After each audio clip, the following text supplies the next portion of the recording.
ಮತ್ತು ಆಹಾರದ ಕಲ್ಪನೆ ಹೇಗಿದೆ ಅಂತಂದರೆ ಪರಿಕಲ್ಪನೆ ಏನೋ ತಟ್ಟೆಯಿಂದ ಸಿಗೋದಷ್ಟೇ ನಮ್ಮ ಆಹಾರ ಅಂತ ಅಂದ್ಕೊಂಡಿರೋದು ಅದಲ್ಲ.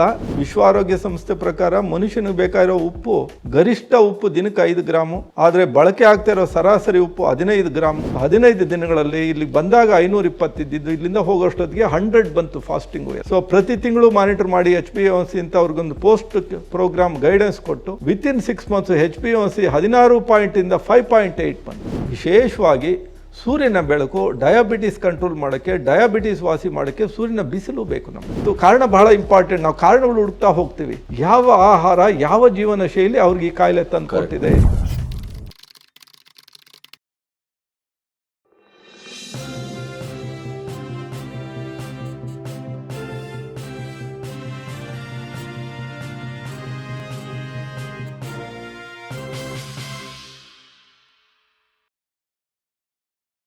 ಸರ್, ಈಗ ನೀವು ಹಾಗಾದರೆ ಸಂಸ್ಥೆ ಕಟ್ಟುವ ಮಟ್ಟಕ್ಕೆ ಅದನ್ನು ಯೋಚನೆ ಮಾಡಿದ್ರಿ, VRS ತಗೊಂಡ್ರಿ, ಹಾಗೆ ಬಹುಶಃ ಜೀವ ಸಂಜೀವನ ನ್ಯಾಚುರಲ್ ಲೈಫು ಅನ್ನೋದನ್ನು ಇಲ್ಲಿ ಶುರು ಮಾಡಿದ್ರಿ. ಇದರ ಕಥೆ ಏನು? ಇದು ಜಾಗ ನಿಮ್ಮ ಹಿರಿಯರದೇ ಆಗಿ? ಇದು ನಮ್ಮ ಹಿರಿಯರ ಜಾಗ. ಅದಕ್ಕೂ ಮೊದಲೇ ನೀವು ಒಂದು ಕ್ಲಿನಿಕ್ ಮಾಡಿದೆ ಅಂತ. ಆ ಕ್ಲಿನಿಕ್ನ ಬಗ್ಗೆ ಸ್ವಲ್ಪ ಹೇಳಿ. ಸೊ ಕ್ಲಿನಿಕ್ ಅಂತಂದರೆ ಅದು ಲೈಫ್ ಸ್ಟೈಲ್ ಕ್ಲಿನಿಕ್ ಅಂತ ಕೋಲಾರದಲ್ಲಿ ಒಂದು ಮನೆ ಭಾಗದಲ್ಲಿ ಮಾಡ್ಕೊಂಡ್ವಿ. ಡೈಟಿಷಿಯನ್ ಅಂತ ನನಗೆ ಒಂದು MSc ಆದಮೇಲೆ ಡೈಟಿಷಿಯನ್ ಅವಾರ್ಡ್ ಬಂತು. ಅವಾಗ ನಿಮಗೊಂದು ಅಧಿಕೃತ ಒಂದು ಅಫಿಷಿಯಲ್ ಆಗಿ ಮಾಡೋದಕ್ಕೆ ನನಗೆ ಒಂದು ಹೌದು. ನಾಳೆ ನೀವು ಹೆಂಗೆ ಮಾಡ್ತೀರಿ, ಏನು ಮಾಡ್ತೀರಿ, ಏನು ಹಿನ್ನೆಲೆ ಇದೆ ನಿಮಗೆ, ಕ್ವಾಲಿಫಿಕೇಶನ್ ಇದೆಯಾ ಅಂತ ಕೇಳೋರಿಗೆ ಮತ್ತೆ ಎಷ್ಟು ಜ್ಞಾನನೂ ಬಂತು. ಇಂಡಿಯನ್ ಡೈಟೆಟಿಕ್ ಅಸೋಸಿಯೇಷನ್ ಅಂತ ಇದೆ, ಅಂದರೆ ಭಾರತೀಯ ಆಹಾರ ತಜ್ಞರ ಸಂಘ ಅಂತ, ಅದರಲ್ಲೊಂದು ಲೈಫ್ ಮೆಂಬರ್ಶಿಪ್ ಆದೆ. ಸೊ ಹೀಗಾಗಿ ನನಗೊಂದು ಫಾರ್ಮಲ್ ಆಗಿ ಡೈಟಿಷಿಯನ್ ಅಂತ ಪ್ರಾಕ್ಟೀಸ್ ಮಾಡೋದಕ್ಕೆ ಅರ್ಹತೆ ಬಂತು. ಸೊ 2013ರಿಂದ ಪ್ರಾಕ್ಟೀಸ್ ಶುರು ಮಾಡಿದ್ದು ನಾನು. 2013ರಲ್ಲಿ ಒಂದು ಪುಸ್ತಕನೂ ಬರೆದೆ, ಊಟ ಬಲ್ಲವನಿಗೆ ರೋಗವಿಲ್ಲ ಅಂತ. ನಾನು ಹೇಳೋ ವಿಚಾರಗಳು ಅಂತಂದರೆ ಆಹಾರ ಜೀವನ ಶೈಲಿ ಅಂಶಗಳು ಬಗ್ಗೆನೇ ಒಂದು ಪುಸ್ತಕ. ನಾನು ನಿಮಗೆ ಇದ್ರ ಮಧ್ಯೆ ಒಂದು ಸಣ್ಣ ವಿಚಾರವನ್ನು, ಯಾಕೆಂದರೆ ಇವತ್ತಿನ ಸಂದರ್ಭದಲ್ಲಿ ನಾವು ಬೇರೆ ರೀತಿಯ ಭಾರತದ ಸಂದರ್ಭದಲ್ಲಿ ನಿಂತಿದ್ದೇವೆ. ಕೇವಲ ರಾಮನ ಪುನರ್ ಪ್ರತಿಷ್ಠಾಪನೆ ಅಷ್ಟೇ ಅಲ್ಲ, ನಮ್ಮ ಇಡೀ ಸಂಸ್ಕೃತಿ ಮತ್ತು ನಮ್ಮ ಇಡೀ ಧರ್ಮ ಸಂಸ್ಕೃತಿ, ಬದುಕಿನ ಸಂಸ್ಕೃತಿ, ಈ ನೆಲದ ಸಂಸ್ಕೃತಿ, ಇವೆಲ್ಲವೂ ಮತ್ತೆ ಬಹುಶಃ ಚಾಲ್ತಿಗೆ ಬರುವ ಪುನರುತ್ಥಾನದ ಯುಗದಲ್ಲಿ ನಿಂತಿದೆ. ನಿಜ ನೋಡಿ, ನಮ್ಮ ಹಳೆಯವರ ಮಾತುಗಳು, ಊಟ ಬಲ್ಲವನಿಗೆ ರೋಗವಿಲ್ಲ, ಮಾತು ಬಲ್ಲವನಿಗೆ ಜಗಳವಿಲ್ಲ. ಈ ಊಟ ಬಲ್ಲವನಿಗೆ ರೋಗವಿಲ್ಲ ಅನ್ನೋದು ಎಷ್ಟು ಸತ್ಯ ಅನ್ನೋದು ಈಗ ನಿಮ್ಮ ಮಾತಿಂದ ಅರ್ಥ ಆಗ್ತಾ ಇದೆ. ಬಹುಶಃ ಅದನ್ನು ಇಟ್ಕೊಂಡು ನೀವು ಸ್ವಲ್ಪ ನಿಜ ಊಟ ಬಲ್ಲವನಿಗೆ ರೋಗವಿಲ್ಲ ಅಂತಂದರೆ ನಮಗೆ ಯಾವ ಊಟ ಬೇಕು, ಹೇಗೆ, ಎಷ್ಟು ಬೇಕು, ಯಾವಾಗ ಸೇವನೆ ಮಾಡಬೇಕು. ಸೊ ಇದನ್ನು ಆಯುರ್ವೇದದಲ್ಲೂ ಹೇಳ್ತಾರೆ, ಹಿತ ಬುಕ್, ಮಿತ ಬುಕ್, ಋತು ಬುಕ್. ಸೊ ಸಂಜೆ ಬೇಗ ಊಟ ಮಾಡಿ. ಸೊ ಇದೆಲ್ಲ ಸಾವಿರಾರು ವರ್ಷಗಳಿಂದ ನಮ್ಮ ಆಯುರ್ವೇದದಲ್ಲಿರುವಂಥದ್ದೇನೆ. ಬಟ್ ಏನಂದರೆ ಒಂಥರ ಮಿಸ್ಸಿಂಗ್ ಲಿಂಕ್ಸ್. ಕರೆಕ್ಟ್. ಸೊ ಲಿಂಕ್ಗಳೆಲ್ಲ ಊಟ ಬಲ್ಲವನಿಗೆ ಅಂತಂದ್ರೆ ಒಳ್ಳೆ ಊಟ ಮಾಡುವ ಅಂತ ತಿಳ್ಕೊಂಡೇವೆ ಬಹುಶಃ. ಸೊ ಸರಿಯಾದ ಊಟ, ರುಚಿ ಬೇಕು. ಆಹಾರ ಅಂದರೆ ರುಚಿ ಇರಲೇಬೇಕು, ಅದರಲ್ಲೂ ಆರೋಗ್ಯ ನಾವು ಕಂಡುಹಿಡ್ಕೊಳ್ಳೇಬೇಕು. ಹೀಗಾಗಿ ಊಟ ಬಲ್ಲವನಿಗೆ ರೋಗವಿಲ್ಲ ಪುಸ್ತಕದಲ್ಲಿ ನಮಗೆ ರುಚಿ, ಆರೋಗ್ಯ ಮತ್ತು ಆಹಾರದ ಕಲ್ಪನೆ ಹೇಗಿದೆ ಅಂತಂದರೆ ಪರಿಕಲ್ಪನೆ ಏನೋ ತಟ್ಟೆಯಿಂದ ಸಿಗೋದಷ್ಟೇ ನಮ್ಮ ಆಹಾರ ಅಂತ ಅಂದ್ಕೊಂಡಿರೋದು ಅದಲ್ಲ. ತಟ್ಟೆಯಿಂದ ಸಿಗೋದು ಒಂದು ಸ್ವಲ್ಪ ಆಹಾರ ಇದೆ. ಎಷ್ಟು ಪರ್ಸೆಂಟ್ ಇರ್ಬೋದು? 20% ಅಷ್ಟೇ. ಓನ್ಲಿ ತಟ್ಟೆಯಿಂದ ಸಿಗಬೇಕಾಗಿರೋದು ಒಂದು 20%. 80% ಹೊರಗಡೆಯಿಂದ ಸಿಗಬೇಕು. ಹೊರಗಡೆಯಿಂದನೇ ಸಿಗುತ್ತೆ, ನೇಚರಿಂದ ಉಚಿತವಾಗೇ ಸಿಗುತ್ತೆ. ಅದಕ್ಕೆ ಖರ್ಚೇ ಇಲ್ಲ. ಸೊ ಗಾಳಿ, ಬಿಸಿಲು, ಬೆಳಕು, ನೀರು ಮತ್ತು ಉಪವಾಸ. ಆಮೇಲೆ ಊಟದ ತಟ್ಟೆಯಿಂದ 20% ಅಂದಾಗ ಅಲ್ಲೂ ಸಹ ಅಸ್ತವ್ಯಸ್ತ ಆಗೋಗಿದೆ. ಹೌದೌದು, ಅಲ್ಲಿ ಬೇಡದಿದ್ದೆಲ್ಲ ಜಾಸ್ತಿ ಸೇರ್ಕೊಂಡಿದೆ. ಬೇಕಾಗಿರೋ ಉಪ್ಪು ಒಂದು ದಿನಕ್ಕೆ ಸಹಜವಾಗಿ 15 ಗ್ರಾಮು. ವಿಶ್ವ ಆರೋಗ್ಯ ಸಂಸ್ಥೆ ಪ್ರಕಾರ ಮನುಷ್ಯನಿಗೆ ಬೇಕಾಗಿರೋ ಉಪ್ಪು ಗರಿಷ್ಠ ಉಪ್ಪು ದಿನಕ್ಕೆ 5 ಗ್ರಾಮು, ಆದರೆ ಬಳಕೆ ಆಗ್ತಾ ಇರೋ ಸರಾಸರಿ ಉಪ್ಪು 15 ಗ್ರಾಮು. ಅಂದರೆ ಎಷ್ಟು ಪಟ್ಟು ಜಾಸ್ತಿ ಇದೆ ನೋಡಿ, 2-3 ಪಟ್ಟು ಜಾಸ್ತಿ ಆಯಿತು. ಅದರಿಂದ ಇವತ್ತು 90% ಹೈ BP ಕೇಸುಗಳೆಲ್ಲ ಅತಿಯಾದ ಉಪ್ಪಿನ ಸೇವನೆಯಿಂದ. ಅಡುಗೆ ಎಣ್ಣೆ ದಿನಕ್ಕೆ ಒಂದು 3 ಟೀ ಚಮಚ ಅಷ್ಟೇ ಹೆಚ್ಚು ಅಂತಂದರೆ ಇವತ್ತು ಲೀಟರ್ ಗಟ್ಟಲೆ ಬಳಕೆ ಆಗ್ತಾ ಇದೆ. ಹೀಗಾಗಿ ಊಟದ ತಟ್ಟೆನೂ ಅಸ್ತವ್ಯಸ್ತ ಆಗೋಗಿದೆ. ಊಟದ ತಟ್ಟೆ ಹೇಗಿರಬೇಕು ಅಂತಂದರೆ ಒಂದು ಅರ್ಧದಷ್ಟು ಆಹಾರಗಳಿರಬೇಕು. ಅದರಲ್ಲಿ ಧಾನ್ಯಗಳು, ಬೇಳೆಗಳು, ಕಾಳುಗಳು, ನಟ್ಸು ಏನೇ ಇರಲಿ ಊಟದ ಅರ್ಧ ತಟ್ಟೆ ಅಷ್ಟೇ ಅದು. ಉಳಿದಿದ್ದ ಅರ್ಧ ತಟ್ಟೆಯಲ್ಲಿ ಹಸಿ ತರಕಾರಿ ಸ್ವಲ್ಪ ಇರಬೇಕು, ಬೇಯಿಸಿರೋ ತರಕಾರಿ ಸ್ವಲ್ಪ ಇರಬೇಕು, ಹಣ್ಣು ಸ್ವಲ್ಪ ಇರಬೇಕು, ಸೊಪ್ಪು ಸ್ವಲ್ಪ ಇರಬೇಕು. ಅಂದರೆ ಊಟದ ತಟ್ಟೆ ಅರ್ಧದಷ್ಟು ಹಣ್ಣು ತರಕಾರಿ ಸೊಪ್ಪುಗಳು, ಇನ್ನು ಅರ್ಧದಷ್ಟು ಅಕ್ಕಿ, ಅವಲಕ್ಕಿ, ರಾಗಿ, ಗೋಧಿ, ಜೋಳ, ಸಕ್ಕರೆ, ಬೆಲ್ಲ, ಜೇನುತುಪ್ಪ, ಏನಾದರೂ ಇರಲಿ, ಸಿಹಿನೂ ಇರಲಿ, ಅಲ್ಲಿ ರುಚಿನೂ ಇರಲಿ. ಊಟದ ತಟ್ಟೆ ಹಾಗಿದೆಯಾ? ಇಲ್ಲ. ಊಟದ ತಟ್ಟೆ ಕಲ್ಪಿಸ್ಕೊಳ್ಳಿಕ್ಕೂ ಸಾಧ್ಯ ಇಲ್ಲ. ಯಾವುದೋ ಒಂದು ಐಟಮ್ ಇರುತ್ತೆ, ಚಿತ್ರಾನ್ನ, ಪುಳಿಯೋಗರೆ, ವಾಂಗಿಬಾತು, ಪಲಾವು, ಇಲ್ಲ ಅನ್ನ, ರಸಮ್ಮು, ಮಜ್ಜಿಗೆ, ಮೊಸರು, ಇಲ್ಲ ಚಪಾತಿ, ಮುದ್ದೆ, ಇಲ್ಲ ಅದರಲ್ಲಿ ಒಂದಷ್ಟು ಬಣ್ಣಗಳು, ಆರ್ಟಿಫಿಷಿಯಲ್ ಬಣ್ಣಗಳು, ಇಲ್ಲ ಒಂದಷ್ಟು ರುಚಿಗಳು, ಒಂದಷ್ಟು ಪ್ರಿಸರ್ವೇಟಿವ್ಸು. ಹೀಗಾಗಿ ಊಟದ ತಟ್ಟೆನೂ ಅಸ್ತವ್ಯಸ್ತ ಆಗಿದೆ. ನಮ್ಮ ಹೊರಗಡೆ ಏನು ಪ್ರಕೃತಿಯಿಂದ ಸಿಗೋ ಆಹಾರನೂ ಸಿಗ್ತಾ ಇಲ್ಲ. ಹೀಗಾಗಿ ಮನುಷ್ಯನಿಗೆ ಕಾಯಿಲೆಗಳು ಬರ್ತಾ ಇದೆ. ಈ ಅಂಶಗಳನ್ನು ಆಹಾರ ಜೀವನ ಶೈಲಿ ಪುಸ್ತಕದಲ್ಲಿ ಬಹಳ ವಿವರವಾಗಿ ಹೇಳಿದ್ದೀನಿ. ಆಮೇಲೆ ಕಾಯಿಲೆಗಳು ಬರದೇ ಇರೋ ಥರ ಬದುಕಿನ ಶೈಲಿ ಹೇಗೆ, ಹೃದಯಾಘಾತಗಳಿಗೆ ಕಾರಣಗಳೇನು, ನಮ್ಮ ಆಹಾರ ಜೀವನ ಶೈಲಿ ಪರಿಹಾರಗಳೇನು, ಡಯಾಬಿಟಿಸ್ ನೋಡಿ, ಈಗ ಮನೆಗೂ ಡಯಾಬಿಟಿಸ್ ಬಂದಿದೆಯಾ? 4 ಜನರಲ್ಲಿ ಒಬ್ಬರು ಡಯಾಬಿಟಿಸ್. ಅದರಲ್ಲೂ ಬೆಂಗಳೂರು ಸಿಟಿ ಫಾಸ್ಟೆಸ್ಟ್ ಡಯಾಬಿಟಿಸ್ ಆಗ್ತಾ ಇರೋದು. ಹೌದು. ಸುಮಾರು ಬೆಂಗಳೂರು ಜನಸಂಖ್ಯೆ ಸುಮಾರು 1.25 ಕೋಟಿ ಇದೆಯಾ? 1.25 ಕೋಟಿ ಆಚೆ. ಅದ್ರ ಪೈಕಿ ಸುಮಾರು 40 ಲಕ್ಷ ಜನಕ್ಕೆ ಡಯಾಬಿಟಿಸ್ ಇದೆ. ಇನ್ನೊಂದು ಸ್ವಲ್ಪ ಕಾಲ ಹೋದ್ರೆ ಅರ್ಧದಷ್ಟು ಡಯಾಬಿಟಿಸ್ ಬರ್ತದೆ. ಮತ್ತೆ ವರ್ಲ್ಡಲ್ಲಿ ಫಾಸ್ಟೆಸ್ಟ್ ಇದು ಅಂತ ಇಂಡಿಯಾನೇ. ಸೊ ಅತಿ ಹೆಚ್ಚು ಡಯಾಬಿಟಿಸ್ ಇರೋ ದೇಶಗಳಲ್ಲಿ ಇಂಡಿಯಾ ಮತ್ತು ಚೈನಾನೇ ಫಸ್ಟು. ಹೀಗಾಗಿ ಹೇಗೆ ಡಯಾಬಿಟಿಸ್ ಕಾರಣಗಳೇನು, ಸೊ ನಮ್ಮ ಆಹಾರ ಜೀವನ ಶೈಲಿ ಪರಿಹಾರಗಳೇನು, ಸೊ ಹೀಗೆ ಪುಸ್ತಕದಲ್ಲಿ ನಮ್ಮ ಆಹಾರ ಜೀವನ ಶೈಲಿ ಮೂಲಕನೇ, ಅಂದರೆ ಸರಿಯಾದ ಊಟ, ರುಚಿ, ಆರೋಗ್ಯ ಎರಡೂ ಹೊಂದಾಣಿಕೆ ಮಾಡೋದೇ ಊಟ ಬಲ್ಲವನಿಗೆ ರೋಗವಿಲ್ಲ. ಅದು ಪುಸ್ತಕ 2013ರಲ್ಲಿ ರಿಲೀಸ್ ಆಯಿತು. ಜೊತೆಗೇ ಸೊ ಲೈಫ್ ಸ್ಟೈಲ್ ಕ್ಲಿನಿಕ್ ಅಂತ ನಡೆಸಿದೆ. ಆ ಕ್ಲಿನಿಕ್ನ ಅನುಭವ ಏನು? ಮೊದಲು ಮಾಡಿದ ಕ್ಲಿನಿಕ್ ಬಹಳ ಕಷ್ಟ ಇತ್ತು ಮೊದಲು. ಏನೇನು ಸವಾಲುಗಳು ಎದುರಿಸಿದೆ? ಯಾಕೆಂದರೆ ಬಂದವರೆಲ್ಲ ಆಲ್ಮೋಸ್ಟ್ ಸುತ್ತಮುತ್ತ ಇರೋರು, ಕೋಲಾರ ಜಿಲ್ಲೆಯವರು ಬರ್ತಾ ಇದ್ರು. ಅವ್ರಿಗೆಲ್ಲ ನನಗೆ ಗೊತ್ತಿತ್ತು, ಪರಿಚಯನೇ. ಸೊ ಅವ್ರು ನನ್ನನ್ನು ಹಳೆ ಹುದ್ದೆ ನೋಡೋದಕ್ಕೆ ಇಷ್ಟಪಡ್ತಾ ಇದ್ರು. ದಿಢೀರ್ ಇವ್ರು ಹೇಗೆ ಡಾಕ್ಟರ್ ಆದ್ರು ಯಾಕೆ ನೀವು ಕೆಲಸ ಬಿಟ್ಟು ಬಂದ್ರಿ, ಬಿಡಬಾರ್ದಾಗಿತ್ತು. ಸೊ ಚಿಕಿತ್ಸೆಗೆ ಅಂತ ಬಂದು ನಿಮ್ಗೆ ಪಾಠ ಮಾಡೋದು, ನನಗೆ ಪಾಠ ಮಾಡ್ತಾ ಇತ್ತು. ಇದನ್ನು ನಿರೀಕ್ಷೆ ಮಾಡಿದ್ದೆಲ್ಲ. ಸೊ ಅಲ್ಲಿ ನನ್ನ ಸ್ಟೋರಿ ಹೇಳ್ತಾ ಇದ್ದೆ. ನನ್ನ ಸ್ಟೋರಿ ಹೇಳಿದಾಗ ಸುಮ್ಮನೆ ಆಗ್ಬಿಡ್ತಾ ಇತ್ತು. ಒಳ್ಳೆ ಕಥೆಗಾರರಾದ್ರಿ ನೀವು. ಸೊ ಸ್ಟೋರಿ ಹೇಳಿ ಅವರು ಟ್ರೀಟ್ಮೆಂಟ್ ಕೊಟ್ಟರು, ಎಲ್ಲ ಟ್ರೀಟ್ಮೆಂಟ್ ತೊಗೊಂಡು, ಅಂದರೆ ಮನೆಯಲ್ಲಿ ಹೇಗೆ ಬದಲಾವಣೆ ತೊಗೊಂಡ್ರು, ಹೋಗೋವಾಗ ನೀವು ಬಿಡಬಾರ್ದಾಗಿತ್ತು ಸರ್ ಕೆಲಸ. ಸೊ ಅವ್ರು ಏನೇ ಹೇಳಲಿ ನನಗೆ ಗೊತ್ತಿತ್ತು ನನ್ನ ಬದುಕು ಹೇಗಿತ್ತು. ಸೊ ಈಗ ನಾನು ಆರಾಮಾಗಿದ್ದೀನಿ. ಆರೋಗ್ಯಕ್ಕೆ ಬೆಲೆ ಕಟ್ಟಕ್ಕಾಗುತ್ತಾ ಸರ್? ಹೌದು. ಆರೋಗ್ಯವೇ ಭಾಗ್ಯ ಅಂತ ಹೇಳಿದ್ದು ಹಿಂದನವ್ರು ಸುಮ್ಮನೆ ಅಲ್ಲ. ಆರೋಗ್ಯಕ್ಕೆ ಬೆಲೆ ಕಟ್ಟಕ್ಕೆ ಸಾಧ್ಯನೇ ಇಲ್ಲ. ಹೌದು. When health is last, everything is last. ಮುಗಿದೋಯ್ತು. ಹೀಗಾಗಿ ಅದೊಂದು ನನ್ನಲ್ಲಿ ಇತ್ತಲ್ಲ, ಅದನ್ನು ಮೀರಿಸೋದಕ್ಕೆ, ಅದನ್ನು ಓವರ್ಟೇಕ್ ಮಾಡೋಕ್ಕೆ ಯಾರಿಂದನೂ ಆಗಲಿಲ್ಲ. ಈಗ ಧೈರ್ಯ, ಆಮೇಲೆ ಅಲ್ಲಿ ನಿಧಾನಕ್ಕೆ ರಿಸಲ್ಟ್ಸ್ ಬರೋಕ್ಕೆ ಶುರುವಾಯಿತು. ಅದನ್ನು ಸ್ವಲ್ಪ ಹೇಳಿ. ಆ ರಿಸಲ್ಟ್ಸ್ ಬರ್ತಾ ಏನಾಯಿತು, ನನಗೆ ಬಹಳ ಹುಮ್ಮಸ್ಸು ಕೇಸ್ ಹೇಳಿ ಅಲ್ಲಿದು. ಸೊ ಕ್ಲಿನಿಕಲ್ಲಿ ಒಂದಷ್ಟು ಸಿಂಪಲ್ ರಿಸಲ್ಟ್ಸ್ ಬರ್ತಾ ಇತ್ತು. ಬಟ್ ಕ್ಲಿನಿಕ್ ಆದಮೇಲೆ ಇಲ್ಲಿ ಜೀವ ಸಂಜೀವನ ಅಂತ ಶುರು ಮಾಡಿದ್ವಲ್ಲ, ಅಗಾಧವಾದ ರಿಸಲ್ಟ್ಸ್ ಬರೋಕ್ಕೆ ಶುರುವಾಯಿತು. ನಮ್ಮ ಊಹೆಗೂ ಮೀರಿದ ರೀತಿಯಲ್ಲಿ ರಿಸಲ್ಟ್ಸ್ ಬರೋಕ್ಕೆ ಶುರುವಾಯಿತು. 1-2 ಕೇಸ್ ನಿಮ್ಗೆ ಹೇಳ್ತೀನಿ. ಒಬ್ಬರು ಹೀಗೆ 26 ವರ್ಷಕ್ಕೆ ಡಯಾಬಿಟೀಸ್ ಬಂದಿತ್ತು ಒಬ್ಬರಿಗೆ. ಆತನಿಗೆ ಡಯಾಬಿಟೀಸ್ ಐಡೆಂಟಿಫೈ ಆಗೋ ಅಷ್ಟೊತ್ತಿಗೆ ಆತನ HbA1c 16.1 ಇತ್ತು. ಸೊ HbA1c 16.1, ಆತನ ಫಾಸ್ಟಿಂಗ್ ಶುಗರ್ ಲೆವೆಲ್ಲೇ 500ಕ್ಕಿಂತ ಮೇಲ್ಗಡೆ ಇತ್ತು. PPBS 580ಕ್ಕಿತ್ತು. ಸೊ ಇನ್ಸುಲಿನ್ ಬರಿಬೇಕಾಗಿರೋ ಕಂಡೀಷನ್ನು. ಸೊ ಹೀಗೆ ಅವ್ರು ತಿಳಿದವರು ಏನಂತ ಇನ್ಸುಲಿನ್ ತೊಗೊಂಡು ಬದುಕ್ತೀರಾ, ಅಲ್ಲಿ ಹೋಗಿ ನೋಡಿ, ಆಗಲಿಲ್ಲ ಅಂದರೆ ನಿಮ್ಮ ಚಿಕಿತ್ಸೆ ಇದ್ದೇ ಇದೆ. ಸೊ ಒಂದು ಆಪ್ಷನ್ ಅಂತ ಬಂದಿದ್ರು. 15 ದಿನಗಳಲ್ಲಿ, ಹೇಗೂ ಮಾತ್ರೆಗಳು ಇರಲಿಲ್ಲ, ಯಾಕೆಂದರೆ ಅವರು ಚಿಕಿತ್ಸೆಗೆ ಮುಂಚೆ ಬಂದಿದ್ರು, ಆರಂಭ. ಸೊ 15 ದಿನಗಳಲ್ಲಿ ಇಲ್ಲಿಗೆ ಬಂದಾಗ 520 ಇದ್ದಿದ್ದು, ಇಲ್ಲಿಂದ ಹೋಗೋಷ್ಟೊತ್ತಿಗೆ 100 ಬಂತು ಫಾಸ್ಟಿಂಗು ಎಲ್ಲ. Very good. ಸೊ ಪ್ರತಿ ತಿಂಗಳು ಮಾನಿಟರ್ ಮಾಡಿ HbA1c ಅಂತ ಅವ್ರಿಗೊಂದು ಪೋಸ್ಟ್ ಪ್ರೋಗ್ರಾಮ್ ಗೈಡೆನ್ಸ್ ಕೊಟ್ಟು ವಿತಿನ್ 6 ಮಂತ್ಸ್ HbA1c 16 5.8 ಬಂತು. Diabetes cured. ನೀವು ಏನು ಚಿಕಿತ್ಸೆ ಮಾಡಿದ್ರೆ? ಸೊ ಸಿಂಪಲ್ ಲೈಫ್ ಸ್ಟೈಲ್ ಚಿಕಿತ್ಸೆ ಅನ್ನೋದಕ್ಕಿಂತ ಪ್ರಕೃತಿ ಚಿಕಿತ್ಸೆ ಅಷ್ಟೇನೆ. 2 ಹೊತ್ತು ಊಟ ಮಾಡಿ ಹೇಗೆ ಬದುಕಬೇಕು ಹೇಳ್ಕೊಟ್ಟು, ಹೇಗೆ ಬದುಕಬೇಕು. ವಿಶೇಷವಾಗಿ ಸೂರ್ಯನ ಬೆಳಕು ಡಯಾಬಿಟಿಸ್ ಕಂಟ್ರೋಲ್ ಮಾಡೋಕ್ಕೆ, ಡಯಾಬಿಟಿಸ್ ವಾಸಿ ಮಾಡೋಕ್ಕೆ ಸೂರ್ಯನ ಬಿಸಿಲು ಬೇಕು ನಮಗೆ. ಸೊ ಬಿಸಿಲು ಇದ್ದಾಗ ಏನಾಗುತ್ತೆ ಅಂದರೆ ಇನ್ಸುಲಿನ್ ತುಂಬ ಚೆನ್ನಾಗಿ ಕಾರ್ಯನಿರ್ವಹಣೆ ಮಾಡ್ತಾರೆ. ಇವತ್ತು ಬರ್ತಾ ಇರೋ ಡಯಾಬಿಟಿಸ್ ಕೇಸುಗಳಲ್ಲಿ ಡಯಾಬಿಟಿಸ್ ಕೊರತೆಯಿಂದ ಬರ್ತಾ ಇರೋದು ಬಹಳ ಕಡಿಮೆ. ಆದರೆ ಇದ್ರೂ ಸಹ ಇನ್ಸುಲಿನ್ ಇದ್ರೂ ಸಹ ಆ ಇನ್ಸುಲಿನ್ ಕೆಲಸ ಮಾಡೋಕ್ಕೆ ಆಗದೆ ಇರೋ ಥರ ನಮ್ಮ ಜೀವಕೋಶಗಳಲ್ಲಿ ವೇಸ್ಟ್ ಅಕ್ಯುಮುಲೇಷನ್ ಆಗಿರುತ್ತೆ.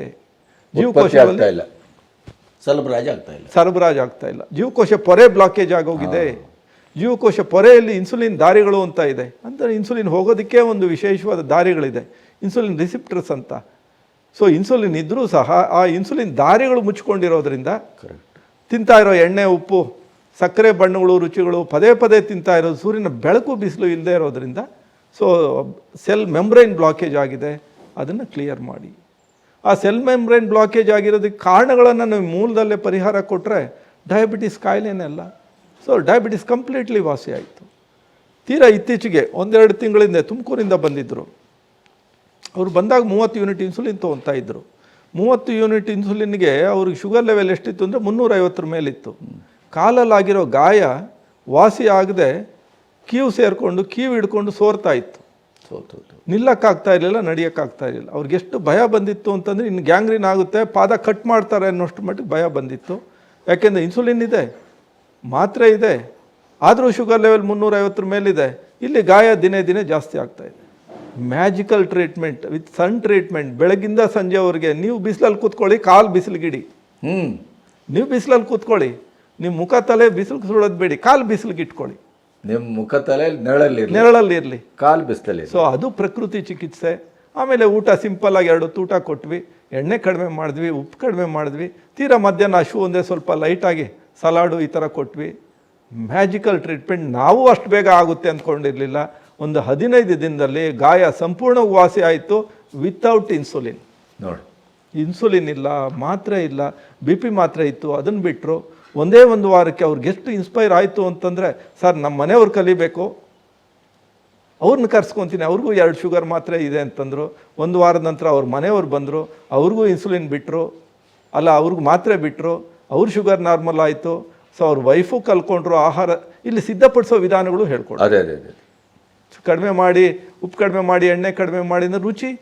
ಸೊ ಆ ಉಪ್ಪು ಎಣ್ಣೆ ಕಡಿಮೆ ಮಾಡಿಕೊಂಡು ರುಚಿ ಆಹಾರಗಳು ತಯಾರು ಮಾಡೋದು ಹೇಗೆ ಅನ್ನೋದು ಕಲಿಸ್ಕೊಡೋದ್ರಿಂದ ಸೊ ಅವ್ರ ವೈಫು ಬಂದರು, ಅವರು ಸರಿ ಮಾಡಿಕೊಂಡ್ರು, ಅವರು ಕಲಿತರು. 15 ದಿನಕ್ಕೆ ಆದಮೇಲೆ ಇಬ್ಬರು ಹೋದರು. ಸೊ ಈಗಲೂ ಫೋನ್ ಮಾಡ್ತಾರೆ ಅವರು. ಸೊ ಶುಗರ್ ನಾರ್ಮಲ್ ಇದೆ, ಮೆಡಿಸಿನ್ ಇಲ್ಲ. ಎಷ್ಟು ಓಡಾಡ್ತಾರೆ ಅಂತಂದರೆ ಅಷ್ಟರ ಮಟ್ಟಿಗೆ ಓಡಾಡೋ ಥರ ಆಯಿತು. ಇದೆಲ್ಲ ಸಾಧ್ಯ ಇದೆ. ನನ್ನಿಂದ ಸಾಧ್ಯ ಇದೆ ಅಂತಲ್ಲ, ಅದು ಪ್ರಕೃತಿಯಿಂದ ಸಾಧ್ಯ. ಪ್ರಕೃತಿಯ ಮೂಲ ಇದನ್ನು ನೀವು ಅರ್ಥ ಮಾಡ್ಕೊಂಡಿದ್ರಿ. ತಿಳಿಸ್ಕೊಡ್ತಾ ಹೋಗ್ತೀವಿ, ಕಲಿಸ್ತಾ ಹೋಗ್ತೀವಿ. ಹೀಗಾಗಿ ನಮ್ಮ ಊಹೆಗೂ ಮೀರಿದ ರೀತಿಯಲ್ಲಿ ಬೇರೆ ಬೇರೆ ರೋಗಗಳು ಹೇಳಿ. ಈಗ ನೀವು ಡಯಾಬಿಟಿಸ್ ಹೇಳಿದ್ರಿ, ಈಗ ಹೃದಯಕ್ಕೆ ಸಂಬಂಧಪಟ್ಟದ್ದು, ಕಿಡ್ನಿಗೆ ಸಂಬಂಧಪಟ್ಟದ್ದು. ಇನ್ನೊಬ್ಬರು ಬಂದರು, ಅವರು ಸಿವಿಯರ್ ಹಾರ್ಟ್ ಬ್ಲಾಕೇಜ್ ಆಗಿತ್ತು. ಅವ್ರಿಗೆ ಸ್ಟಂಟ್ ಹಾಕಬೇಕು ಅಂತ ಹೇಳಿದರು, ಇನ್ನು ಕೆಳಗಡೆ ಬೈಪಾಸ್ ಮಾಡಿಸ್ಕೊಂಬಿಡಿ ಅಂತ ಹೇಳಿದರು. ಆ ಕಂಡೀಷನಲ್ಲಿ ಅವ್ರಿಗೆ ಇಷ್ಟ ಇರಲಿಲ್ಲ. ಸೊ ಅವ್ರ ಮನೆಯವರ ವಿರೋಧ ಕಟ್ಕೊಂಡು ಬಂದರು ಅವರು. ಸೊ ಧೈರ್ಯ ಇತ್ತು, ಯಾಕೆ ನನ್ನಲ್ಲಾಗಿದೆ ಪರಿವರ್ತನೆ. ಸೊ ಪ್ರತಿಯೊಬ್ಬರಲ್ಲೂ ಸಾಧ್ಯ ಇದೆ ಅನ್ನೋ ಧೈರ್ಯದ ಮೇಲೆ same principles of nature cure ಅಂತಂದರೆ, ಇಲ್ಲಿ ನೇಚರ್ ಕ್ಯೂರಲ್ಲಿ ಹೇಗೆ ಅಂತಂದರೆ, ಪ್ರಕೃತಿಗೆ ನಮ್ಮ ಕಾಯಿಲೆಗಳು ಯಾವುದು ಅಂತ ಗೊತ್ತಿಲ್ಲ. ಅದಕ್ಕೆ ಡಯಾಬಿಟಿಸು, BP, ಹಾರ್ಟ್ ಪ್ರಾಬ್ಲಮ್ಸು ಅಂತ ಸೂರ್ಯನ ಬಿಸಿಲಿಗೆ ಗೊತ್ತಿಲ್ಲ. ಸೊ ನಾವು ಹೆಸರು ಇಟ್ಕೊಂಡಿದ್ದೀವಿ, ಬಿಸಿಲೇ. ಅದು ಡಯಾಬಿಟಿಸ್ ಇರಲಿ, ಹಾರ್ಟ್ ಪ್ರಾಬ್ಲಮ್ಸ್ ಇರಲಿ, ಕಿಡ್ನಿ ಪ್ರಾಬ್ಲಮ್ಸ್ ಇರಲಿ, ಅವರ ವಯಸ್ಸಿಗೆ ತಕ್ಕಂತೆ ಸ್ವಲ್ಪ ಬದಲಾವಣೆ ಆಗ್ಬೋದು. ಅವರ ಒಂದು ತಗೊಳ್ಳೋ ಔಷಧಿಗಳ ಮೇಲೆ ಒಂಚೂರು ಬದಲಾವಣೆ ಆಗ್ಬೋದು. ಅದು ನಮ್ಮ ಅನುಭವಗಳ ಮೂಲಕ ನಾವು ಅವ್ರಿಗೆ ಸ್ವಲ್ಪ ಬದಲಾವಣೆಗಳ ಮೂಲಕ ಚಿಕಿತ್ಸೆ ಎಲ್ಲ 5 ಅಂಶಗಳು: ಗಾಳಿ, ಬಿಸಿಲು, ಬೆಳಕು, ನೀರು, ಆಹಾರ. ಹೀಗಾಗಿ ಸೊ ಬೈಪಾಸ್ ಅವಾಯ್ಡ್ ಮಾಡ್ಕೊಂಡಿರೋರು ಇದ್ದಾರೆ, ಸ್ಟಂಟ್ ಅವಾಯ್ಡ್ ಮಾಡ್ಕೊಂಡಿರೋರು ಇದ್ದಾರೆ. ಇವನ್ ಬೈಪಾಸು ಸ್ಟಂಟ್ ಮಾಡಿಕೊಂಡ್ರೂ ಸಹ ನಮ್ಮ ಜೀವನ ಶೈಲಿ ಬದಲಾವಣೆ ಮಾಡಿಕೊಳ್ಳಿಲ್ಲ ಅಂದರೆ ಮತ್ತೆ ಆಗುತ್ತೆ. ಸೊ ಇದನ್ನೇ ಮಾಡಿ, ಯಾಕೆ ಇದು ಕಾಸ್ಟ್ಲೆಸ್. ಹೀಗಾಗಿ ಭಾಳಷ್ಟು ಜನ ಬೈಪಾಸ್ ಅವಾಯ್ಡ್ ಮಾಡಿಕೊಂಡು ಪರ್ಮನೆಂಟ್ ಮತ್ತು ಜೊತೆಗೆ ಇಲ್ಲಿ ಅದೊಂದಕ್ಕೆ ಚಿಕಿತ್ಸೆ ಆಗಲ್ಲ, ಬೇರೆ ಬೇರೆ ಎಲ್ಲದಕ್ಕೂ ಆಗುತ್ತೆ. ನಾವು ತಗೊಳ್ಳೋ ಆಹಾರ ಹೋಲಿಸ್ಟಿಕ್ ಬಾಡಿ. ಎಸ್, ಹೌದು. ನಮ್ಮಲ್ಲಿ ಸಮಗ್ರ ದೃಷ್ಟಿ ಮತ್ತು ಸಮಷ್ಟಿ ಪ್ರಜ್ಞೆನೇ ಇಲ್ವಲ್ಲ. ಮೂಗಿನವನು ಕಣ್ಣು ನೋಡೋದಿಲ್ಲ, ಕಣ್ಣವನು ಬಾಯಿ ನೋಡೋದಿಲ್ಲ, ಬಾಯಿನವನು ಕಿವಿ ನೋಡೋದಿಲ್ಲ. ಹೊಟ್ಟೆಗೆ ತಗೊಳ್ಳೋ ಆಹಾರ ಕಿವಿಗೆ ಹೋದರೆ ಕಿವಿನೂ ಸರಿ ಮಾಡ್ಕೊಳ್ಳುತ್ತೆ. ಸೊ ಸರಿಯಾದ ಆಹಾರ ಕೊಟ್ಟರೆ ಕಿವಿಗೆ ಬೇಕಾಗಿರೋದು ಕಿವಿ ತೊಗೊಳುತ್ತೆ, ಬ್ರೈನ್ಗೆ ಬೇಕಾಗಿರೋದು ಬ್ರೈನ್ ರಿಸೀವ್ ಮಾಡ್ಕೊಳ್ಳುತ್ತೆ, ಹೃದಯಕ್ಕೆ ಬೇಕಾಗಿರೋದು ಹೃದಯಕ್ಕೆ ರಿಸೀವ್ ಮಾಡ್ಕೊಳ್ಳುತ್ತೆ, ಹೃದಯನೂ ಸರಿ ಮಾಡ್ಕೊಳ್ಳುತ್ತೆ, ಶ್ವಾಸಕೋಶಗಳನ್ನು ಸರಿ ಮಾಡ್ಕೊಳ್ಳುತ್ತೆ. ಆಧುನಿಕ ಪದ್ಧತಿ ಜಸ್ಟ್ ಲೈಕ್ ಎ ಮಷಿನ್ ಅಂತ ಭಾವಿಸಿದೆ ಶರೀರವನ್ನು. ಅಂದರೆ ಬೈಕು, ಕಾರು ಹೇಗಿದೆಯೋ ಅದು ಹೇಗೆ ನೋಡಿ, ಒಂದು ಬೋಲ್ಟ್ ಆದರೆ ಬೋಲ್ಟ್ ಹಾಕ್ತಾರೆ ಅವರು, ಅಷ್ಟೇ. ಒಂದು ಇದಾದರೆ ಅದು ಹಾಕ್ತಾರೆ, ಆಯಿಲ್ ಹಾಕ್ತಾರೆ, ಇಷ್ಟೇ. ಅಂದರೆ ದೇಹವನ್ನು ಈ ರೀತಿ ಗಮನಿಸಿದೆ. ಆದರೆ ನಮ್ಮ ಭಾರತೀಯ ತತ್ವಜ್ಞಾನ ಅಥವಾ ಭಾರತೀಯ ಆಹಾರ ಮತ್ತು ಆರೋಗ್ಯ ಪದ್ಧತಿ ಇದೆ, ಇಡೀ ಹೋಲಿಸ್ಟಿಕ್ ಬಾಡಿಯನ್ನು ನೋಡ್ತದೆ. ಹೌದು. ಆಮೇಲೆ ಇನ್ನೊಂದು ವಿಸ್ಮಯ ನೋಡಿ, ನಾವು ಹೊಟ್ಟೆಗೆ ಆಹಾರ ತೊಗೊಂಡ್ಮೇಲೆ ಆಹಾರದಲ್ಲಿ ಪೋಷಕಾಂಶಗಳು ಉತ್ಪತ್ತಿ ಆಗುತ್ತೆ. ಅದು ಗ್ಲೂಕೋಸ್ ಇರ್ಬೋದು, ವಿಟಮಿನ್ಗಳಿರ್ಬೋದು, ಕೊಬ್ಬಿನ ಅಂಶ ಇರ್ಬೋದು, ಅಥವಾ ಪ್ರೋಟೀನು, ವಿಟಮಿನ್ಗಳು, ಅಥವಾ ಕಾರ್ಬೋಹೈಡ್ರೇಟ್ಸ್ ಅಂದರೆ ಗ್ಲೂಕೋಸ್ ಇರ್ಬೋದು, ಅಥವಾ ನೀರಿನ ಅಂಶ ಇರ್ಬೋದು. ಹೊಟ್ಟೆಯಿಂದ ರಕ್ತಕ್ಕೆ ಹೋದ್ಮೇಲೆ ಸೊ ಕಣ್ಣುಗಳಿಗೂ ಅದೇ ಹೋಯಿತು, ಹೌದು, ಕಿವಿಗೂ ಅದೇ ಬಂತು, ಈ ಕಡೆ ದೃಷ್ಟಿ ಕೊಡ್ತು, ಆ ಕಡೆ ಶಬ್ದಗ್ರಹಣೆ ಆಯಿತು. ಅದೇ ಆಹಾರದ ಅಂಶಗಳು ಜೊಲ್ಲಾಗಿ ಪರಿವರ್ತನೆ ಆಯಿತು. ಅದೇ ಆಹಾರದ ಅಂಶಗಳು ಜಠರದಲ್ಲಿ ಜಠರಸ ಆಯಿತು. ಆ ಜಠರದಲ್ಲಿ ಹೈಡ್ರೋಕ್ಲೋರಿಕ್ ಆ್ಯಸಿಡ್ ಬಂದು ಸೇರಿಕೊಳ್ತು. ಅದೇ ಪೌಷ್ಟಿಕಾಂಶಗಳು ಪ್ಯಾನಿಕ್ರಿಯಾಸ್ಗೆ ಹೋದರೆ ಇನ್ಸುಲಿನ್ ಆಯಿತು. ಅದೇ ಪೌಷ್ಟಿಕಾಂಶಗಳು ಇದರಲ್ಲಿ ಲಿವರಲ್ಲಿ ಕೊಲೆಸ್ಟ್ರಾಲ್ ಆಗಿ ಪರಿವರ್ತನೆ ಆಯಿತು. ರಕ್ತ ಆಯಿತು, ಮೂಳೆ ಆಯಿತು, ಮಾಂಸ ಆಯಿತು. ತಗೊಳ್ಳೋ ಆಹಾರ ಪರಿವರ್ತನೆ ಆಗ್ತಾ ಹೋಯಿತು. ಆಹಾರ ಒಂದೇ, ಎಲ್ಲ ಒಂದೇ. ಈಗ ಈ ಕಾನ್ಸೆಪ್ಟ್ ಮೇಲೆ ನಮ್ಮ ಊಹೆಗೂ ಮೀರಿದ ರೀತಿ ಚಿಕಿತ್ಸೆಗಳು ಫಲಿತಾಂಶಗಳು ಬೇರೆ ಬೇರೆ ಯಾವ್ಯಾವ ರೋಗಗಳು. ಬೇರೆ ಕೆಲವರು ಬಂದರು, IBS ಅಂತ ಕೆಲವರು ಬಂದರು. ಸೊ IBS ಅಂತಂದರೆ ಇರಿಟೇಬಲ್ ಬೌಲ್ ಸಿಂಡ್ರೋಮ್, ಪದೇ ಪದೇ ಲೂಸ್ ಮೋಷನ್ಸ್ ಆಗುವಂಥದ್ದು. ಸೊ ಅವ್ರದ್ದು ಕಾರಣ ಏನಿತ್ತು? ಕಾರಣ ಬಹಳ ಇಂಪಾರ್ಟೆಂಟ್. ನಾವು ಕಾರಣಗಳು ಹುಡುಕ್ತಾ ಹೋಗ್ತೀವಿ. ಯಾವ ಆಹಾರ, ಯಾವ ಜೀವನ ಶೈಲಿ ಅವ್ರಿಗೆ ಈ ಕಾಯಿಲೆ ತಂದು ಕೊಟ್ಟಿದೆ ಅಂದರೆ ಅವರನ್ನು ಸ್ಟಡಿ ಮಾಡ್ತೀವಿ. ಆ ಕಾಯಿಲೆಗಳಿಗೆ ಕಾರಣ ಆಗಿರೋ ಅಂಶಗಳನ್ನು ನಾವು ಸಾಲ್ವ್ ಮಾಡಲಿಲ್ಲ ಅಂತಂದರೆ ಸಾಧ್ಯ ಆಗಲ್ಲ. ಸೊ ಆ ಕೇಸ್ ಹೆಂಗೆ ಬಂದಿತ್ತು ಅಂತಂದರೆ, ಸೊ ಡಯಾಬಿಟಿಸ್ ಅನ್ಕಂಟ್ರೋಲ್ಡ್. ಸೊ 2 ಹೊತ್ತೇ ಊಟ ಮಾಡೋದು, 2 ಹೊತ್ತು ಊಟ ಮಾಡಿದ್ರು ಡಯಾಬಿಟಿಸ್ ಬಂದಿದೆ. ಯಾಕೆ ಡಯಾಬಿಟಿಸ್ ಬಂದಿದೆ ನೋಡಿದ್ರೆ ದಿನಕ್ಕೆ 7 ಪಚ್ಚಬಾಳೆಹಣ್ಣು ತಿಂತಾಯಿತ್ತು. ಒಂದು ಅಂಗಡಿ ಇಟ್ಕೊಂಡಿದ್ರು, ಒಂದಷ್ಟು ಬಾಳೆಗೊನೆಗಳು ಕಟ್ಟಿದ್ರು. ಆ ಉದಿರಿರೋ ಬಾಳೆಹಣ್ಣುಗಳು ವೇಸ್ಟ್ ಆಗಬಾರ್ದು ಅಂತ ದಿನಕ್ಕೆ ಮನೇಲಿ 5-6 ಬಾಳೆಹಣ್ಣು ತಿನ್ನೋರು. APMCಗೆ ಹೋಗಿ ಗೊನೆಗಳು ತರೋಕ್ಕೆ ತರಕಾರಿ ತೊಗೊಂಡು ಹೋದಾಗ ಡೈಲಿ ಅಲ್ಲೊಂದು 2-7 ಗಂಟೆಗೆ ಪಚ್ಚಬಾಳೆಹಣ್ಣು ತಿನ್ನೋರು. ಪಚ್ಚಬಾಳೆಹಣ್ಣುಗಳು ತಿಂದು ದಿನಕ್ಕೆ 7-8 ಪಚ್ಚಬಾಳೆಹಣ್ಣು ಬಂದಿರೋ ಶುಗರ್ನ ನೀವು ಪಚ್ಚಬಾಳೆಹಣ್ಣು ಬಿಡಿಸಿ ಡಯಾಬಿಟಿಸ್ ವಾಸಿ ಮಾಡ್ಕೋಬೇಕಾ, ಅಥವಾ ಇನ್ನೂ 2 ಮಾತ್ರೆ ಹೆಚ್ಚಿಗೆ? ಮತ್ತೆಂಥದ್ದು ಅಂದರೆ ಪಚ್ಚಬಾಳೆಹಣ್ಣು ಮುಂದುವರಿತಾ ಇರ್ತದೆ, ಅದರ ಮೇಲೆ ಮಾತ್ರೆ ಇರೋದು. ವಂಡರ್ಫುಲ್ ಕೇಸ್ ಒಂದು ಬಂತು, ಬಾಗಲಕೋಟೆಯಿಂದ ಬಂದರು. 10 ವರ್ಷದಿಂದ ಗ್ಯಾಸ್ಟ್ರಿಕ್ ಎಷ್ಟು ಚಿಕಿತ್ಸೆಗಳು ತೊಗೊಂಡಿದ್ದಾರೆ ಅಂತಂತಂದ್ರೆ ಏನು ಮಾಡಿದ್ರು ವಾಸಿ ಆಗಿಲ್ಲ. ಬಂದಿದ್ದ ದಿನ ಇಡೀ ದಿನ ನನಗೆ ಹೇಳ್ತಾನೆ ಇದ್ರು ಕಂಪ್ಲೇಂಟ್ಸ್. ಯಾಕೆ ಅಷ್ಟು ಪ್ರಾಬ್ಲಮ್ಸ್ ಇತ್ತು. ಈಗ ನಾವೇ ಒಬ್ಬ ವೈದ್ಯರ ಹತ್ರ ಹೋದ್ರೆ ನಮ್ಗೆ ಸರಿ ಇಲ್ಲ ಅಂದರೆ ಸಮಸ್ಯೆ ಇನ್ನೊಂದಿಲ್ಲ ಸರ್. ಸೊ ಇಡೀ ದಿನ ಸಮಸ್ಯೆಗಳು ಹೇಳ್ತಾನೆ ಇದ್ರು. ಸೊ 3 ದಿನ 4 ದಿನ ಆದಮೇಲೆ ನನ್ನನ್ನು ಮಾತಾಡ್ಸೋದೇ ಬಿಟ್ಬಿಟ್ರು. ಯಾಕೆಂದರೆ ಪ್ರಾಬ್ಲಮ್ ಸಾಲ್ವ್ ಆಗ್ಬಿಟ್ಟಿತ್ತು. ಆಮೇಲೆ ಅವ್ರ ವೈಫ್ ಹೇಳಿದ್ರು, ಸರ್ ದಿನಕ್ಕೆ 6 ನಿಂಬೆಹಣ್ಣು ಯೂಸ್ ಮಾಡ್ತಾಯಿದ್ರು ಸರ್ ಅಂತ. ನಿಂಬೆಹಣ್ಣು ದಿನಕ್ಕೆ ಒಂದು ಅರ್ಧ ಯೂಸ್ ಮಾಡ್ಬೋದು, 1/4 ಭಾಗ ಯೂಸ್ ಮಾಡ್ಬೋದು. ಅದು ಅಸಿಡಿಟಿಕ್ ಇರೋ ನಿಂಬೆಹಣ್ಣೆ ತೊಗೋಬಾರ್ದು, ಹುಳಿ ಪದಾರ್ಥಗಳು ಕಡಿಮೆ ತೊಗೋಬೇಕು. ಈಗ ದಿನಕ್ಕೆ 6 ನಿಂಬೆಹಣ್ಣು ಹೇಗೆ ಅಂತಂದರೆ, 1 ಲೋಟ ನೀರು 1 ನಿಂಬೆಹಣ್ಣು, 1 ಲೋಟ ನೀರು 1 ನಿಂಬೆಹಣ್ಣು, 3 ಗಂಟೆಗೆ ಒಂದೊಂದು ನಿಂಬೆಹಣ್ಣು. ಸೊ ನಿಂಬೆಹಣ್ಣುಗಳು ತಿಂದು ಕುಡಿದು ಬಂದಿರೋ ಗ್ಯಾಸ್ಟ್ರಿಕ್ನ ನಿಂಬೆಹಣ್ಣು ಬಿಡಿಸಿ ಸಾಲ್ವ್ ಮಾಡಬೇಕಾ, ಅಥವಾ ಮತ್ತೆ ನಿಂಬೆಹಣ್ಣು ಹಾಕ್ಬೇಕು? ಎಷ್ಟೆಲ್ಲ ಒಳ್ಳೆ ಟ್ರೀಟ್ಮೆಂಟ್ಸ್ ತೊಗೊಂಡಿದ್ದಾರೆ, ಯಾವ ಚಿಕಿತ್ಸೆಗಳು ಕೆಲಸ ಮಾಡಿಲ್ಲ. ಅಂದರೆ ಈ ಲಿಂಬೆಹಣ್ಣಿಂದ ಯಾರು ಇದೇ ಮಾಡಿಲ್ಲ. ನಮಸ್ಕಾರ, ನನ್ನ ಹೆಸರು ಆಶಾ ಕಿರಣ್ ಅಂತ. ಇಲ್ಲೇ ಕೋಲಾರ ಜಿಲ್ಲೆಯಲ್ಲಿ ನ್ಯಾಯಾಲಯದಲ್ಲಿ ಕೆಲಸ ಮಾಡ್ತಾಯಿದ್ದೀನಿ, ಶಿರಸ್ತೆದಾರಾಗಿದ್ದೀನಿ. ಇಲ್ಲಿಗೆ ಬರೋಕ್ಕಿಂತ ಮೊದಲು ನಾನು 15 ದಿವಸದ ಮೊದಲಿಂದ ನಾನು 2 ಹೊತ್ತಿನ ಊಟ ಮಾಡಿ ಸ್ಟಾರ್ಟ್ ಮಾಡಿದ್ದೆ. ಅಂದರೆ ಇವ್ರ ಪ್ಯಾಟ್ರನ್ನೇ ನಾನು ತಿಳ್ಕೊಂಡಿದ್ದೆ ನನ್ನ ಫ್ರೆಂಡ್ ಮೂಲಕ. ಆಗ ನಾನು 88.7 kg ಇದ್ದವಳು. ಇಲ್ಲಿಗೆ ಬಂದಾಗ ನಾನು 86.5 kg ಬಂದಿದ್ದೆ. ಅಂದರೆ 2 kg ಅಷ್ಟು ನಾನು ಡೌನ್ ಆಗಿದ್ದೆ.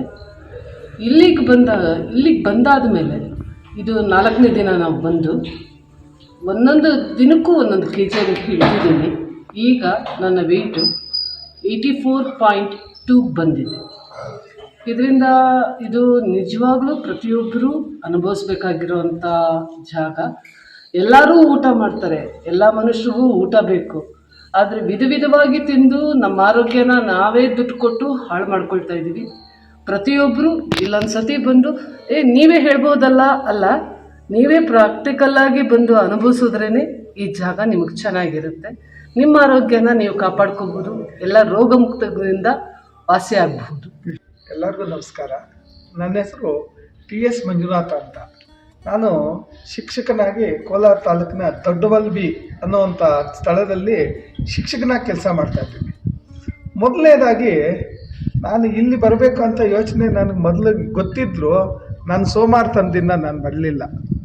ಕೊನೆಗೆ ಏನಾಯಿತು, ನನ್ನ ವೆಯ್ಟು ಬಹಳ ಜಾಸ್ತಿ ಆಗೋಯ್ತು. 104 kg ಆಗೋದೆ ನಾನು ಓಡಾಡೋಕ್ಕೆ ಎಲ್ಲ ಕಷ್ಟ ಆಗೋಯ್ತು. ಮತ್ತು ನೋಡಿದವರೆಲ್ಲ ನನ್ನನ್ನು ಡುಮ್ಮ ಅನ್ನಕ್ಕೆ ಸ್ಟಾರ್ಟ್ ಮಾಡಿದ್ರು. ನನ್ನ ಮಕ್ಕಳೇ ನನ್ನನ್ನು ಎಲಿಫೆಂಟ್ ಅಂತ ಕರೆಯೋ ಸ್ಥಿತಿಗೆ ಬಂದುಬಿಟ್ರು. ಆಗ ನನಗೆ ಅನಿಸ್ತು, ಇದೇ ರೀತಿ ನಾನು ಹೋಗ್ಬಿಟ್ರೆ ನನ್ನ ಆರೋಗ್ಯ ತುಂಬ ಹದಗೆಡುತ್ತೆ ಅಂತ. ನಾನು ದಪ್ಪ ಆಗೋಕ್ಕೆ ಜೆನೆಟಿಕ್ ಪ್ರಾಬ್ಲಮ್ ಇದ್ದರೂ ಕೂಡ ನಾನು ಈ ತಿಂಡಿಗಳ ಕಡೆ ಬಹಳ ಗಮನ ಕೊಡ್ತಾ ಇದ್ದೆ. ಹೋಟ್ಲಿಗೆ ಹೋಗೋದಂದರೆ ಭಾಳ ಇಷ್ಟ ನನಗೆ. ತಿಂಡಿ ತಿನ್ನೋದಕ್ಕೆ ನಾವು ಬದುಕಿರೋದು ಅನ್ನೋ ರೀತಿ ಇದ್ದೆ ನಾನು. ಇಲ್ಲಿ ಇಂಥ ಒಂದು ಸ್ಥಳ ಇದೆ, ನಮ್ಮ ಊರಿನ ಪಕ್ಕದಲ್ಲೇ ಇದೆ. ಅದನ್ನು ನಾವು ನೆಗ್ಲೆಕ್ಟ್ ಮಾಡ್ತಾ ಇದ್ವಿ. ಈಗ ನಾನು ಇಲ್ಲಿ ಬಂದಾಗ ಗಮನಿಸಿದೆ, ಮೊದಲನೇದಾಗಿ ನಾವು ಆರೋಗ್ಯವೇ ಅಂತ ಯೋಚನೆ ಮಾಡಿದೆ, ಒಂದು ಟೂರ್ ಅಂತ ಬರೋಣ ಇಲ್ಲಿ. ಮೊದಲನೇದಾಗಿ ಅಂದರೆ ಪ್ರಕೃತಿ ನಮಗೆ ಹೊರಗಡೆ ಎಲ್ಲೂ ಸಿಗಲ್ಲ. ಇದು ಕಾಡು ಮೇಡಿನ ಮಧ್ಯ ಇದೆ, ಬಹಳ ಅದ್ಭುತವಾಗಿದೆ. ಇಲ್ಲಿ ನೀವು ಒಂದು ವಾರ ಇದ್ದರೆ ಸಾಕು, ನಿಮ್ಮಲ್ಲಿ ಬಹಳಷ್ಟು ಬದಲಾವಣೆ ಮಾಡ್ಬೋದು.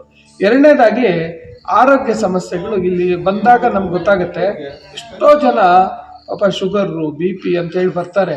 ಅವರು ನಾನು ಬಂದು ನೋಡ್ತಾ ಇದ್ದೀನಿ, ಅವ್ರಿಗೆ ನಡೆಯೋಕ್ಕೆ ಸಾಧ್ಯ ಇಲ್ದಿರೋಂಥ ಅವರು ಇಲ್ಲಿ ಬಂದು ಎಷ್ಟು ಚೆನ್ನಾಗಿ ನಮ್ಮ ಜೊತೆಗೆ ವಾಕಿಂಗ್ ಬರ್ತಾ ಇದ್ದಾರೆ. ಈಗ 2-3 ರೌಂಡ್ ಹೊಡಿತಾ ಇದ್ದಾರೆ. ನನಗೆ ಭಾಳ ಆಶ್ಚರ್ಯ ಆಯಿತು.